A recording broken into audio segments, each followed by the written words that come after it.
Good morning, and thanks for joining us here on Treasure Coast Solutions every Wednesday morning from 9 to 10 o'clock. Whether you like it or not, we're here talking about stuff that you probably don't care about. No, we're here to talk about some of the things that might actually have an impact on you in your daily lives, some of the economic issues and financial issues that may come up and cause you a problem or maybe a benefit, something that may help you out that you may not know about. And so we're not a financial planning show. We're just talking about some of the general economic and financial principles that affect us on a day-to-day basis, and try to sometimes talk about some of the myths and some of the things that happen that maybe people think are going to happen and don't.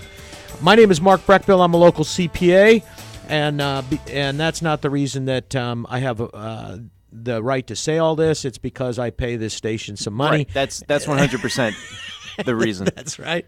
I get because I pay money. Before we get started, I want to thank Jeff and Karen Endress, who own Molly Maids here locally. I've trying to cut down to 1 cup of coffee a day, and thanks to Jeff, I'm going to make that because I was wondering why you were drinking coffee out of a flower pot. I know. This is the biggest coffee cup I've ever seen in my life, and I love it. So I want to thank Jeff, and I want to thank Karen and all of the Molly Maids people for making it possible for me to drink 1 cup of coffee a day now. So that's like that. That's like that wine glass that holds an entire bottle of wine. Yeah, right. You just put a little thing on the top, and you're drinking the bottle. Yeah, the bottle's pretty much attached to it. So yeah. So anyway, I wanted to mention that. I appreciate that, and the other thing that I want to talk about this morning, I guess, to discuss, we're going to talk a little bit about interest rates and the impact that they may have on financing and on home sales, and also wanted to talk a little bit about that topic that we discussed last week, which, in case any of you missed it, I just wanted to mention, and you probably didn't miss it. You probably didn't get it on the news this morning, but we're at war. And so we're going to talk about that, the fact that, and we have been at war with the UK and with Germany and with Japan now and France for some extended period of time, 30, 40 years we've been at war with them. And most people don't realize it, but we have been. We've been waging economic war from a legitimate defense standpoint. Technology theft and some of those things. And, of course, we've been also waging war with Russia and with China. And and we're now starting to see some of the things that we were trying to prevent in the economic wars against Russia and China. You're starting to see some of the things that are taking place that have happened or that our government was trying to protect us from behind the scenes. We're starting to see some of that now. So we're going to talk a little bit about that. That's not political. I don't want to talk. I want to talk about the economic issues that are occurring and why we're involved in that. It does involve technology and the internet and things like that, but it's mostly it's really hard. The old common problem. Goods and services in an economy and the strength of your economy and the ability to support your population and taxes and jobs. So we'll talk about that a little bit. But let me skip to or talk about interest rates just a little. People are wondering, it's amazing because people follow the stock market on a regular basis. I got a call the other day, by the way, from a guy who was following up on a previous conversation. Okay. And I said to him, when? Because I don't remember. Well, it was a while back. It was about a year. I said, yeah, no, I don't remember. Give me specifics. Well, I got this. Remember I brought you that stock deal on. I forget who he said it was on AT&T or General Motors or somebody. And I said, nope, don't remember that either. No discussion of stocks with anybody that I know of. And he's, well, yeah, it was, he says, well, you're in the market, right? And I said, nope, I'm not. So he said, oh, okay, bye. And so click. So we're starting to get those now, by the way. Those are, in the old days, those used to happen all the time. They're boiler room sales, they called them. And, you'd have these call banks. All they're doing is trying to sell you the latest and greatest penny stock to make a little bit of money on, and they're going to tell you how they brought you the one to show that they brought you a good deal that was a safe stock, at General Motors or somebody like that, and then of course they're going to go back a year and find a stock that actually has performed well. So in case you check them out, or in case you actually own it.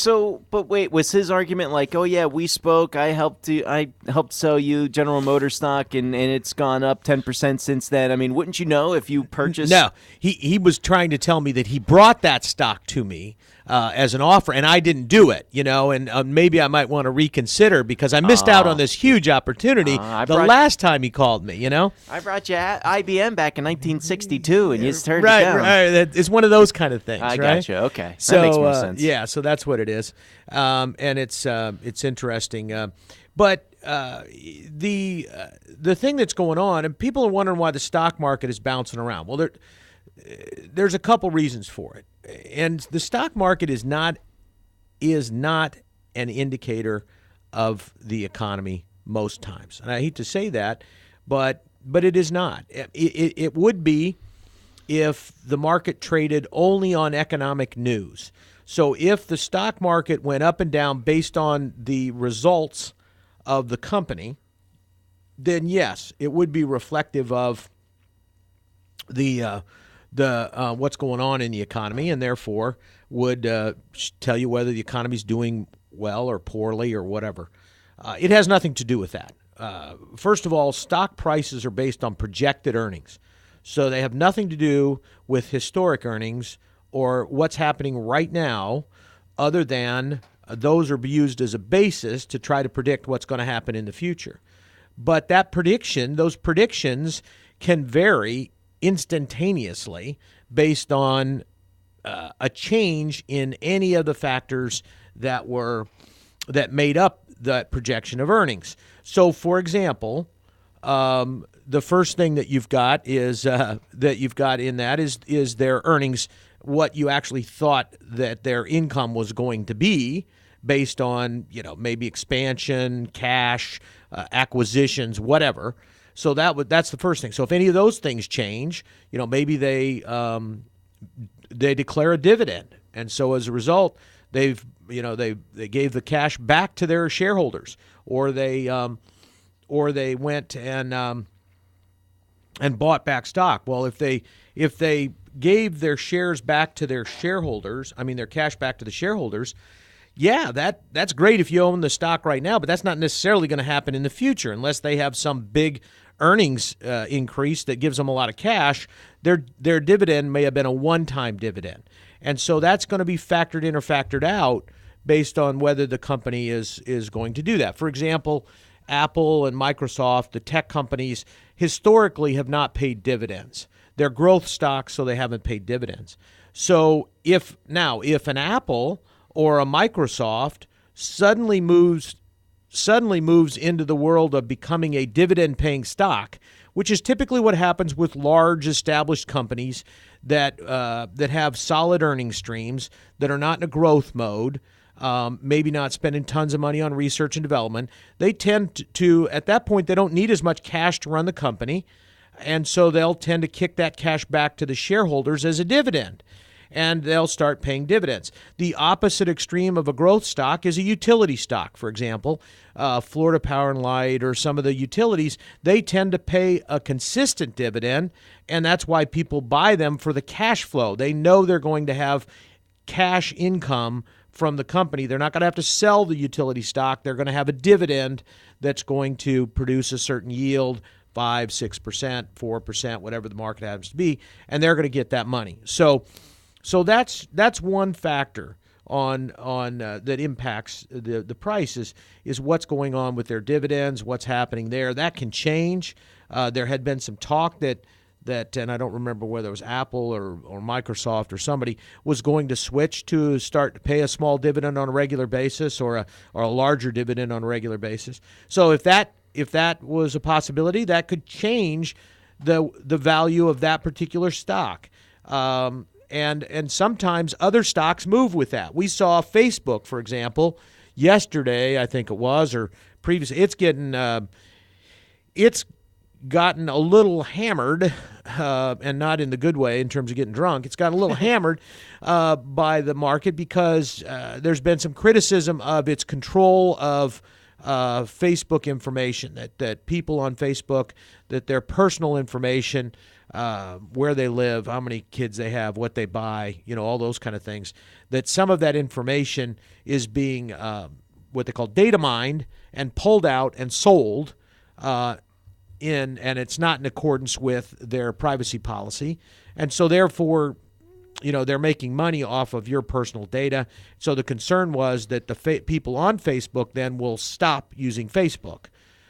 Probably not. But, first of all, when you first load these programs down and they have all of that stuff about your data and your personal information, how many of you actually click on that and read it? And let's take it a step further. How many, when they're forced to click on it because it won't let you go any further until you click on it, actually read the 27 pages of information that's there about the use of your personal information? You don't, because you need the Facebook app or the Chrome app or whatever app it is that you're trying to get on, and they all have that stuff. So they're all stealing your personal information. It's just Facebook got caught. But I don't think most people are going to say, well, I'm already putting out those pictures of me dancing naked at a party. So, if I'm dumb enough to do that, I guess I can have them take and find out that I'm buying, I'm buying my shirts from Macy's. But anyway, just a quick point. I don't think it's necessarily a danger that people are going to stop using Facebook, because the people that probably are the ones that got their data taken are the ones that are on Facebook all the time. And I don't see that changing anytime soon. But I do think you're probably going to see more people like you and me putting less data up there for them to then turn around and sell. Yeah, that's the thought. Although, they're not necessarily making the money. They are, but the thought was that some of this information, like, for example, the complaint now. See, nobody's complaining when Amazon has every bit of information about what, they know everything about you based on what you buy, and they'll share it with anybody. Nobody's complaining about that. But as soon as some company does some data mining to find out who you might vote for, now all of a sudden we're going to be up in arms. Well, that's not really. Well, that's what generated this, was the data analytic. Was that then that's the name of the company. The data analytics company was Cambridge Analytics. Well, yeah, but it was the individual thing was called Data Analytics, I think was the thing. But they were supposedly obtaining information to determine who was likely to vote for Trump in the last election, and then they were targeting those people on Facebook. And it's funny that came up, because I wondered that, because I don't know if you noticed, and that during the election, I had people that would send me stuff on Facebook, supposedly. They'd be in my news feed on Facebook, and it would be an ad for Trump, or it would be some sort of a Trump ad, and it would come from 2 or 3 people that I knew, right? And I knew they wouldn't do that, either because I knew they might have been Trump supporters, but they wouldn't publicly, because of their jobs or where they were at. I knew they wouldn't publicly, share or like something like that. So let's say, just me as an example, let's say like you were on there and there was a Trump ad, but it was like shared by my page, is what you were saying? Interesting. Yes. And I knew it wouldn't come from you. Did you reach out to them and that? I'd be yes, curious. I did one of them. I did ask them. And they didn't? They said that they don't. Now, you can click on somebody's link or like a page and not know you're liking it, and then all of a sudden you give people that access to it. So that's one of the ways that it was happening. So let's say, for example, there's a little, what do they call those things? Memes or whatever they are. Yeah. And I go on there and I like and I see that, so I click on that meme to and to look at it. Well, if I like that page, if I like that meme, I'm liking that page potentially, and from that point forward, I can potentially get any kind of information forwarded where anybody else likes that page. I could get some of that information forwarded to me. And Yes. and so what happens is if that page is connected to something I didn't know about, it's connected to, Trump for president or Hillary for president, all of a sudden now I'm going to get stuff that comes to me that indicates my friends liked it when they didn't really like it. They liked that meme, and they didn't realize at all that the data was actually being taken by somebody else and used to promote another activity. Yeah. You see it all the time there's stuff on there for ads. There's people out there who supposedly are sending me information all the time on various types of products that are out there that I should buy. Well, I doubt very seriously that they're doing that. They might be. Maybe they're making some extra money from it because they're marketing firms, some of them. But I just but I don't think it's happening. I'm sure some of that is stuff being hacked, and of course we see Facebook pages being hacked all the time, and so that data is not secure. I think that's what people. That's the only thing that may cause a problem with Facebook is that people realize that their data is not as secure as they thought, even if they have protected it, that it's just not as safe, that there are people that can get to it. Well, and Facebook, in this particular case too, Facebook is at least going out there and claiming that the data was misused. It's a complicated story, and, Right. and it's made even more complicated by the fact that Facebook doesn't work the way a lot of people think it works, and they kind of keep everybody in the dark Right. on how it does work. But regardless, from what I understand, Facebook is saying that they were under the impression that this data was being collected under academic methods, which academics are allowed to collect data differently than commercial enterprises. So it was being collected under the guise of academic purposes, but then used commercially for the campaign, and it got all spiraled out of control after that. And let's ask ourselves, do we really think that universities don't collect data to sell to people? They do. They do it all the time. They collect research information all the time. They have grants and information that's paid. They're paid to collect academic research about specific things. In fact, that's why you have to be very careful about polls or about information that comes out of academia, because many times, whether it's about a product or product use or whatever, many times they are being paid they're being paid by the company who owns the product to determine whether it's good or not, or whether it's a problem. And there's a financial aspect to some of these things, and you just have to realize that they exist. Just because it's going to academia doesn't mean that it's being done for esoteric purposes. It's potentially being done. Well, let me put it this way: I have my son-in-law's dad worked for the University of Florida. He's a professor for the University of Florida. He's retired now, and been a professor all his life. He did a tremendous amount of research. In fact, he's an amazing guy. He's he was one of the leading water experts in the world.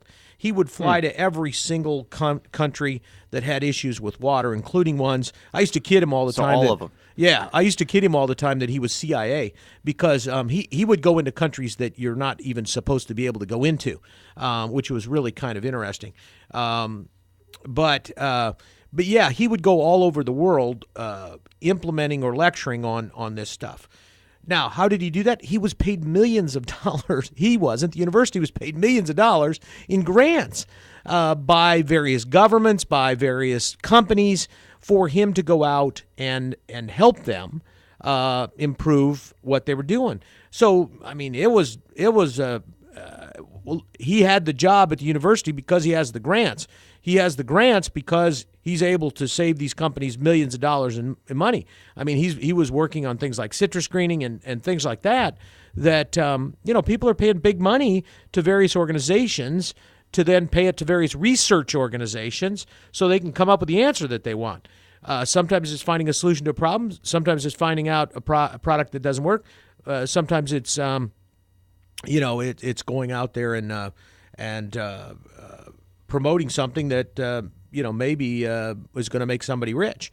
Are they doing it on purpose necessarily? No, they can be independent, but to think that they're not affected by it, or that the data is not going to end up in the hands of somebody who's paid them, is just that's what probably people don't understand, and that Facebook doesn't want you to know, is that even if it was academic research, it doesn't make any difference.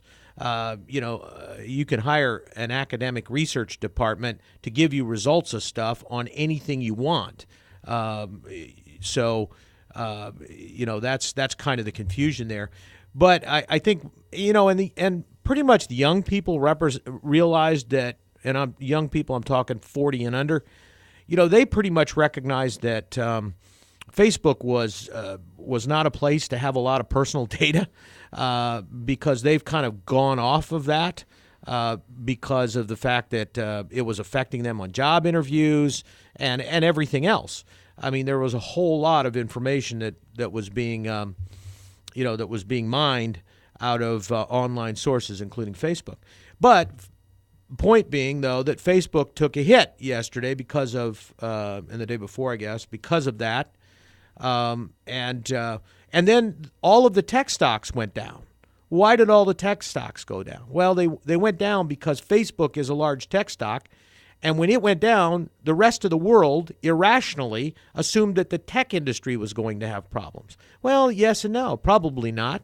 It certainly didn't affect the immediate earnings capacity. It may have caused them to modify it slightly, but it didn't really affect what was happening that day. In other words, all of these other companies, Apple or IBM or whatever, which is a consulting firm, by the way, all of these companies weren't immediately impacted by what happened to Facebook, so that it shouldn't have affected their stock price. But when a big player in the tech industry has their stock price go up or down, there's a bandwagon effect where everybody else jumps on or jumps off based on some perception that the industry as a whole is moving in a certain direction. So anyway, so that's kind of what happened out there, and that's why the stock market itself individually, if it isn't a reflection of economic results. And in fact, the more retail people that are involved. So here's what happens. The only people that are able to really make money legitimately in the industry are the big players. They're the mutual funds, the large brokerage firms, and things like that are trading on technical and non-technical information, that are trading large blocks of stock, and that are in the market constantly, and they're the ones that in general are making the market move in the direction that it generally needs to move based on fundamentals or technical results that have some reasonable basis in fact. In other words, that take the stock market from a giant roulette wheel to something that it has some legitimacy, all right, is not just gambling. But as the retail consumer, i.e. you and I, get into the market, we don't do that. We get into the market based on emotions, what our friends tell us, what we think's going to happen, what we're doing today, what's happened in the past, which makes no sense at all, and we all of a sudden jump in, right? Or we stay in. We probably stay in something more than we get in. We made money on Lowe's or whatever, so now we're going to stay in Lowe's. When, maybe we should be out of Lowe's by now because, the world's going to go to, or let's use Walmart. We're in Walmart. We made money in Walmart for all these years. We're still in Walmart when, Amazon is cleaning our clock. So we should have been out of Walmart to the extent we were a long time ago. So a lot of times the retail consumer gets in late or stays in too long.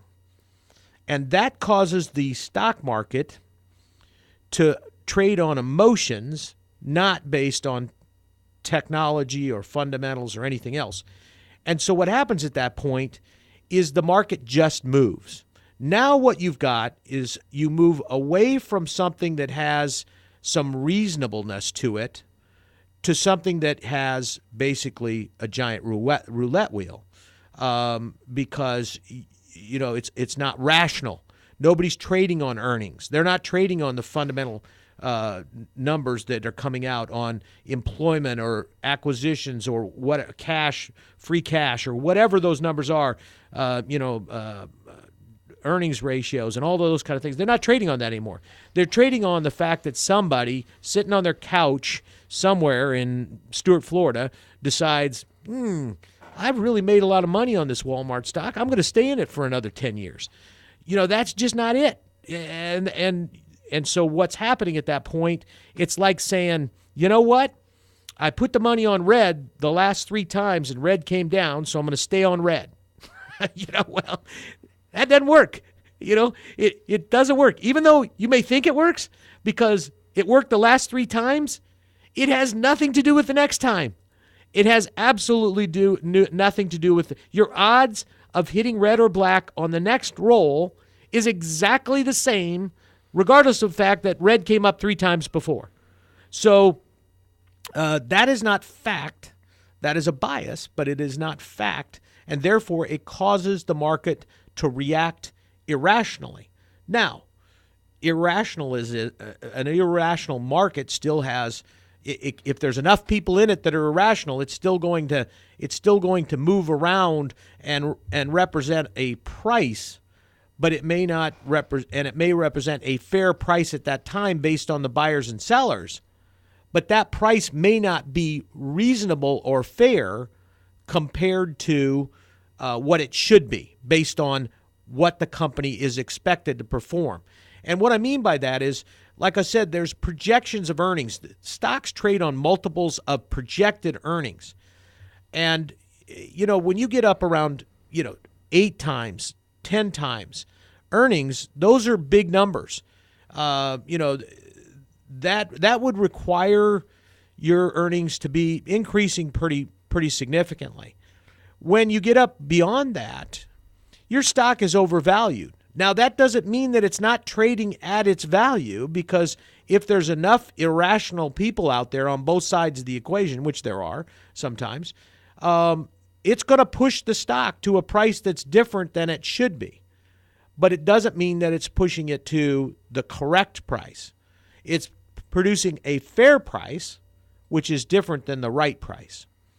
And so, and that's what's happening, and that's what happens in the market. That's why the market is so complicated from that standpoint, and you can't predict it because of the fact that it sometimes doesn't trade on anything other than emotions. And so when people, and that's what we've had happen, frankly, for a large portion of the market in the last in the last 12 months, is we've had analysts predicting that as a result of changes to the tax laws and some of these other things, that companies, and because of the change in international trade and the encouraging of jobs to come back in the U.S., the analysts, based on fundamentals, were projecting an increase in the earnings of companies because their taxes will be less. That's a cost for them. We've talked about that on this show before. It's nothing more than a cost. So they pass that along to their consumers. I mean, they pass any increase in costs. They either have to cut other costs or they pass it on as an increase in price. Or they can give a bigger return to their investors. So that's their choices. They can't take it away from their investors if they have a cost increase, because if they do, their investors will leave. But certainly they can pay them more than they normally would to encourage them to stay. But and if they're getting a fair return, they're going to stay anyway. So that's where the market is. That's what happens. So the analysts were looking at this and saying, okay, taxes are a cost. They're going down. Is anything else going up? Are material costs going up? No, probably not. Are labor costs going up? No, right now there's no wage increases. So is the price of the product going up? Nope, not necessarily. So there's no inflation that's going to eat away at those projected earnings. Interest costs aren't up because interest rates weren't up at the time. So the analysts, now this is 12 months ago, they're looking out at projected earnings and saying, you know what? This tax law change is going to result in companies making more money, which is going to produce a little higher return to the investors. It may not be paid out in dividends, but it's going to produce a higher return that can be either reinvested in a growth company or paid out in dividends in a dividend paying company. And so they're buying that stock or buying the industry in general. Most businesses that were going to be impacted positively by the tax laws, they decided to buy those shares. Now, fast forward 6 months, and now the consumer's looking at it and saying, wow, the economy's going to be great. Everything's going fantastic. Now, we got a job. We got a bonus. We got some money back in our pocket from the tax increase. And so everybody's kind of excited about that. So they think, oh, everything's going fantastic. These companies are going to make, we're all going to make tons of money. Everything's going to be good. My salary's going to be up. I need to save some of it. I need to buy stuff. And so the next thing you know, they're out there buying stuff that has no relationship to anything. And then at the same time, the analysts are looking at things that are also happening, and they're kind of pulling back because they're saying, wait a minute. All right. Well, it looks like we're going to have some wage increases. We did some bonuses. Looks like we're going to do some wage increases. So, that's probably not going to, earnings aren't going to be probably as high as we thought because we're going to have to pass some of that along to the employees. So then they also look at other things like, interest rates. The Fed is moving interest rates up. And that's what we had the biggest drop. People don't understand why that the market moved so rapidly is that interest rates impact the market tremendously. So if most companies are going to either borrow money or they're having to deal with a financing cost, whether it's trade financing where they have to borrow money on accounts payable, or they have to have other types of resources where they're going to need money, and there's a lot of other borrowing that takes place just other than banks. Just the cost of holding money versus being able to invest it at higher interest rates is a cost of money. If I have $1 million in the bank, and I'm gonna I've got to have that money. Let's say I'm using that money to pay for my to fund my receivables and my payables. I mean my receivables and my inventory and things like that. And I could have invested that in something else that was making money. I could have invested it in CDs or money markets or commercial paper or whatever. I have an opportunity cost there. So when interest rates go up, it's going to cost the company money one way or another. Some of it's a direct cost, interest rate on their line of credit or their loans. Some of it is in something more subtle, like annual fees on their line of credit, or borrowing costs, or opportunities where they could have used cash and made more money. And now they can't because they have to pay something down quicker. So anyway, those are the kind of things that generate that interest has an impact on. So when interest rates are projected to go up more than what the market thought, then there's concern that your earnings are not going to be what you thought. So that does affect price from a technical standpoint. That affects price. So the market, and then the other thing is, if it's going to result in some inflation, all of my material costs are going to go up, my labor costs are going to go up, and my profits are going to go down, because I'm probably not going to be able to, in the short run, the next 12 to 24 months, I may not be able to push that cost through immediately. I may not be able to push that through as inflation. It may take me a year or 2 years, or if inflation is going too rapidly, I may be pushing it through in a price increase, but by the time my price increase gets out there and I get my product sold, I needed to increase it further and increase it further. So I'm always behind. In an inflationary environment, if I'm repricing, I'm always behind the 8 ball on that, because it's cost me money already, and I still can't price it out fast enough as my costs are increasing. So that's what actually happened. That's why the market was impacted by it, because a lot of people at that time were concerned that inflation was going to get out of hand because the numbers on the economy were good, employment numbers were good, and the concern was that inflation was going to get out of hand and their projected earnings should be less. The professionals made a move. The rest of us all acted irrationally on the downside, just like we acted irrationally on the upside. So, and that's why the market moved the way it did, and it got a fair price, but it didn't get the right price, but it got a fair price because the market, that's what the value of a share was based on the psychology of the market at the time. But that doesn't mean that that stock, if Walmart went down 20%, that doesn't mean that Walmart was, worth 20% less that day. It just price-wise was selling at a bargain because of irrational, potentially irrational decisions. So you have to understand when you're looking at some of these things that when the retail consumer gets in the market and they buy for their 401k and they buy for their IRA and they buy for their personal investments, they make bad decisions. Collectively, they make very bad decisions. And historically, they make very bad decisions. You can almost always see when a market is going to move one way or another by the amount of retail participation.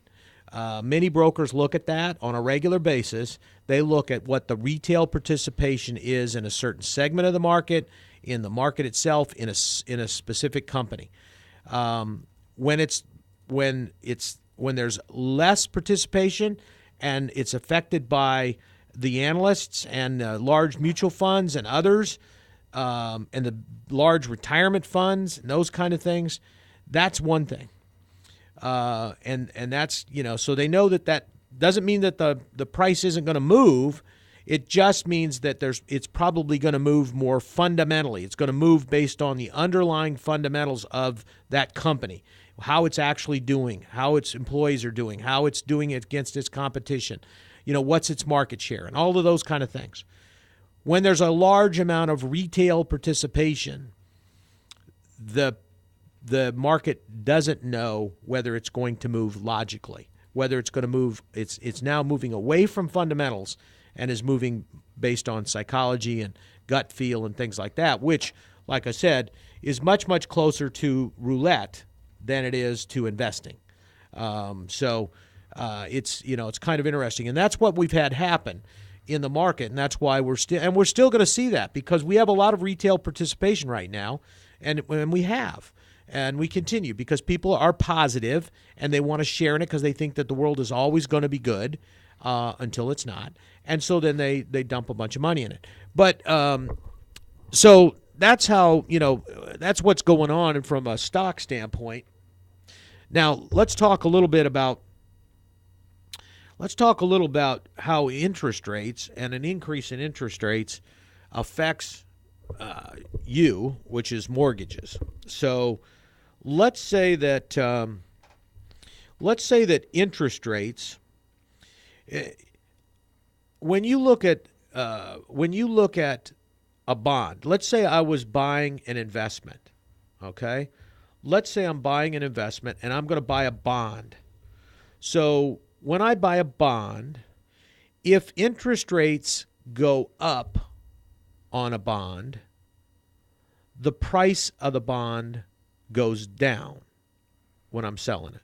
So if general interest rates go up, now I'm not talking about the issuance of a bond, but let's say there's a bond out there in the market. Let's say it's a treasury bond, and it has it's 10-year maturity. It's got 9 years left to go, and it has a 1% interest rate. All right? It has a 1% interest rate, and I'm going to buy it. But interest rates right now have gone up. I should get a 2% interest rate because of increases in interest rates and where the market is. That 10-year bond at 1% now should be 2% or is going to 2%. So it's $1 million bond. At 1%, when I bought it, it was worth $1 million, right? Now, a year later, I want to buy that bond again. And so what I want to do is it's still going to be, it's still going to pay $1 million when it matures. It's going to mature now in 108 months, and the interest rate now on it is 2%.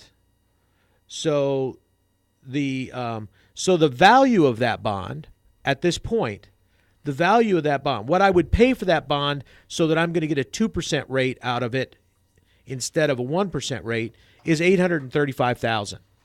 Now think about that a minute.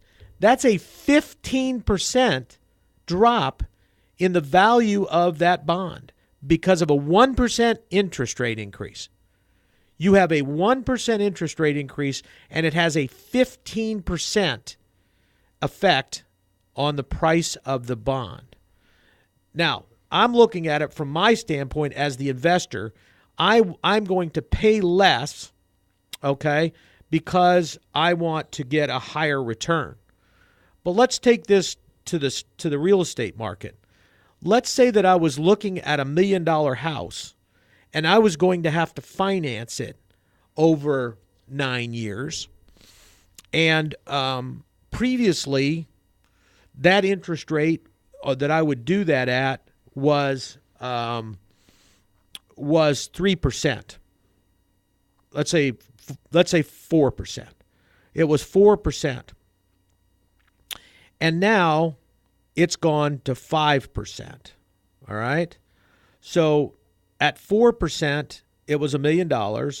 It goes up 1%. Let's say it's 108 periods. So at that point, what it amounts to is that I can't afford, if all I could afford was $1 million at 1%, and now I have to pay something at 2%, I can only afford $835,000. I can't afford $1 million. So what does that mean? Well, that means that if I was at the point that I was going to buy $1 million home, but that payment was the maximum payment I could afford, I can't buy $1 million home anymore because I can't qualify for it. I can only qualify for an $835,000 home. Well, I'm still looking at $1 million homes. So I'm going to go out there and try to get you to sell your $1 million home for $835,000. Now, if nothing else happens, you're going to be forced to sell your home for $835,000 because you aren't going to have the buyers that can afford to pay the $1 million. So what does that mean? Well, what it means is, in my scenario here, if interest rates were to go up 1%, and this actually holds pretty true in the mortgage market, it's not quite 15%, it's probably closer to 10. But if this happened, an interest rate, mortgage interest rates go up 1%, which they have basically over the last year. If they go up 1%, then the market has to increase by 15% for you to stay even, for the consumer to be able to,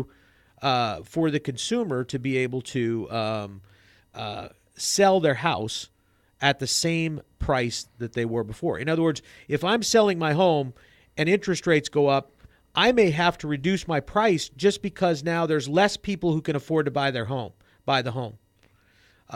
Right now, that hasn't happened because there's no properties out there. So people have to pay.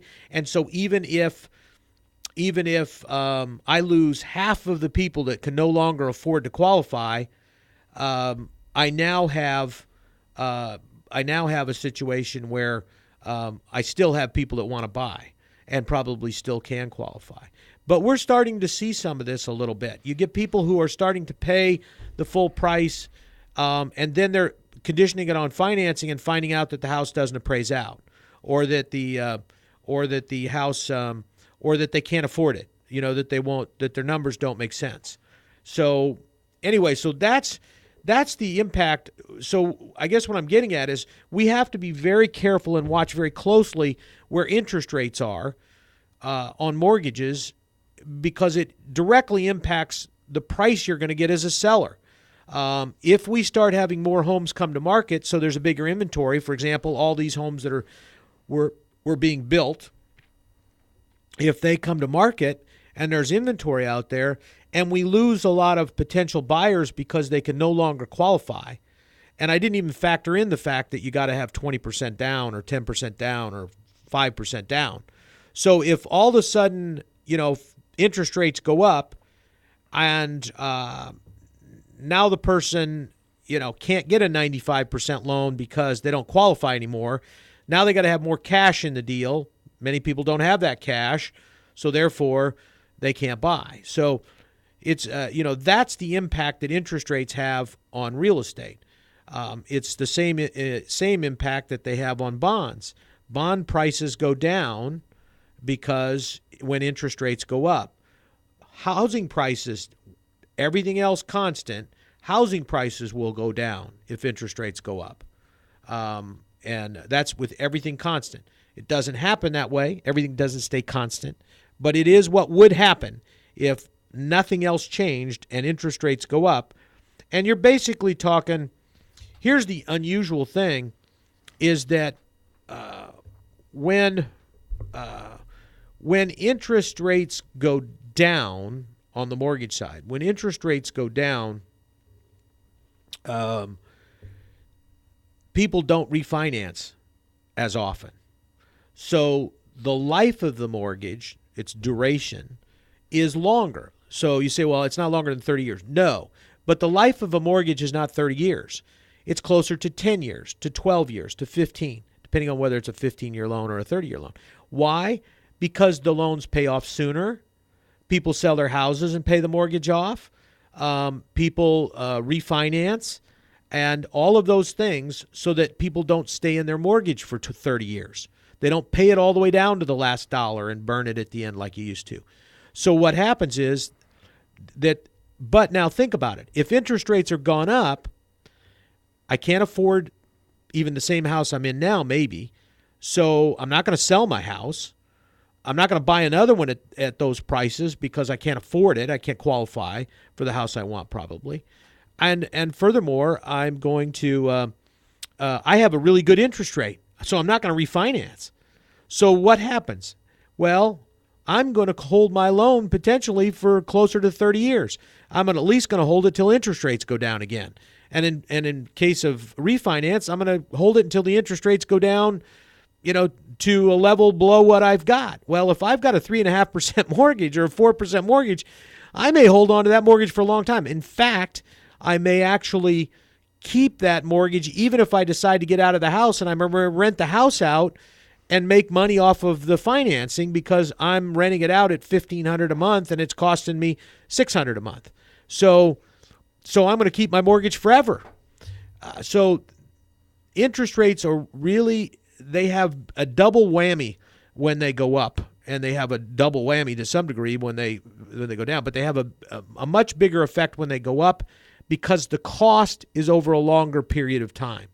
If that rate is going to be, if interest rates need to be 1 or 2% higher, you get a bigger impact because the life of the loan, I used 108 months here, in a 30-year mortgage, it's not 360 months, and it's not even the months you got left. It's the fact that instead of being an average life of 10 or 12 years, it may be an average life of 14 or 15 years. So now you're going to actually pay that interest for a longer period of time, and so it's going to cost you more. So those are the kind of things that we're talking about here from that standpoint, and I just kind of wanted to talk about it because you're going to hear a lot more about interest rates coming up, and there is going to be interest rate increases as soon as the Fed starts talking about any interest rate increases. You're going to see bond prices go down. You're going to see stocks go down because the fundamentals are going to change because costs are going to go up, and you're going to see an effect on prices in both of those areas, and mortgages the same thing. So most likely today at 2. Today at 2, right? So anyway, so that's what's going on there. Last thing I want to talk about, I've only got a minute or two, which is what happened last time, I think. But I want to remind you that, you're hearing all this stuff about Russia affecting the elections and the markets and all of this getting involved in. Russia and China have been involved in our economy for years. And the U.S. government understands that, and they've been monitoring that for years. Now, what you may not understand is that we're also in the same war, the same economic battle with Japan and with Germany and with France and with Great Britain. because they're also trying to get our economic information, steal our technology, infringe on our patents, and steal what we have. And so we are and have been at war with them for almost the same period of time. The problem is we've stopped looking at them and we focused only on Russia and China. And so we're going to talk about that next week maybe. But I appreciate you joining us this week for a little bit of discussion on interest rates and stocks. And join us again next week on Treasure Coast Solutions right here between 9 and 10 o'clock on WSTU Digital 1450, your Martin County Heritage Station.